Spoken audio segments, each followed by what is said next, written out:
My administration wants to work with members of both parties to make child care accessible and affordable, to help ensure new parents that they have paid family leave. True love for our people requires us to find common ground, to advance the common good, and to cooperate on behalf of every American child who deserves a much brighter future. President Trump calling on both sides to work together on two issues typically in Democratic territory: paid family leave and affordable child care. Joining us right now to weigh in is the president and CEO of the Republican Main Street Partnership, Sarah Chamberlain. Sarah, good to see you. Thanks so much for joining us. I want to get your take on that. What did you make of the president's speech, first off, in terms of this focus on family leave? I thought it was absolutely fantastic. I represent 73 members of Congress, and 24 of those members actually come from districts that Hillary Clinton won. So the message was great last night. And you just came back from a trip from Ohio, which was the area there was largely, they voted for Obama last time, but this time?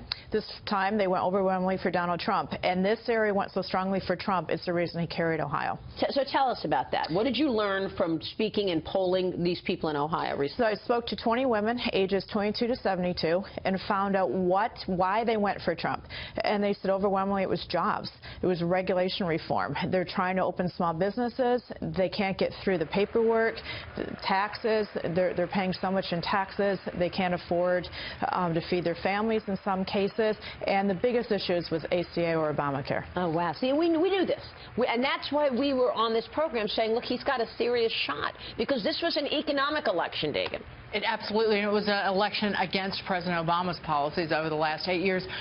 What do these individuals, do you think that the congressional leaders and those elected to Congress, both on the right and the left, are listening to these people? Do they believe in their congressional representatives to get those policies through? They do. The people in the district believe that with Donald Trump leading them, that the Congress will come along and pass great legislation that will help them. They don't care about the rhetoric for Obamacare, whether it's fix, repeal, replace. They just want something done. One woman is paying $700 a month, and she has a $7,500 deductible. She's never using her insurance. They can't meet the $7,500 deductible. They don't get up to $750. No, they're not getting sick. I mean, these high deductibles are killing people. They're killing people. No, and I have to tell you, as somebody, as a veteran of the Trump campaign, the gift, I think, to us was the fact that these Obamacare premium hikes came out in October. I believe if there was one factor that won the election. Saw in advance, by the way. She knew that was going to happen. She talked about it months in advance when she first signed on. But if there's one thing that won it, if I could only put my finger on one thing, I would say it was that in October. But I'd like to ask you, Sarah, too, you know, you said that these voters clearly voted overwhelmingly for President Obama in the previous election.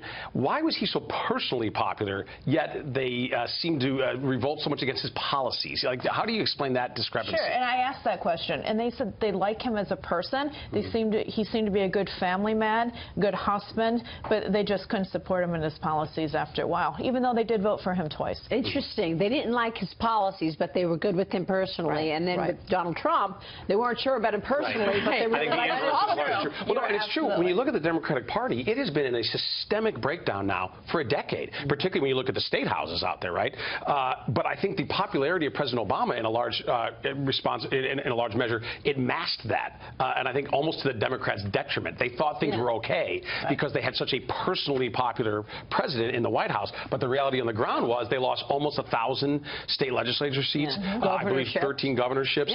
Only 5 states they control the governorship and both houses of the state. They thought everything was okay because they only talk to their own who live in their neighborhoods, who have the same political ideology. They weren't talking to those people in Ohio. The interesting thing about these people in Ohio, they're all women. They would have voted for Bill Clinton. They did not care for her. They thought she was a criminal. That she really did do some illegal activities. And a lot of the things that came out during the campaign sort of confirmed that for them. It did. Right? It with the emails and the videos. Absolutely. I want to get your take on this, Sarah, because the president also talked about education. He called education the civil rights issue of our time. Take a look. Education is the civil rights issue of our time. I am calling upon members of both parties to pass an education bill that funds school choice for disadvantaged youth, including millions of African American and Latino children. These families should be free to choose the public, private, charter, magnet, religious, or home school that is right for them. Sarah Chamberlain, did it resonate? It did. Yeah? It did. It's a great message. This is something that's also important to those people you're speaking with. Absolutely, because they're hoping that their kids have a better life, and they feel strongly the way to do that is to have them have a good quality education. What does Donald Trump need to do to keep those people? You know, that's interesting. I'm going to go in every 6 months and focus group them and ask them. But the biggest thing is jobs. He needs to start delivering on the jobs, and he appears to be. I mean, they're very excited about him. Sarah, good to see you. Good to Thanks see so you. much. Sarah Thank Chamberlain you. joining us.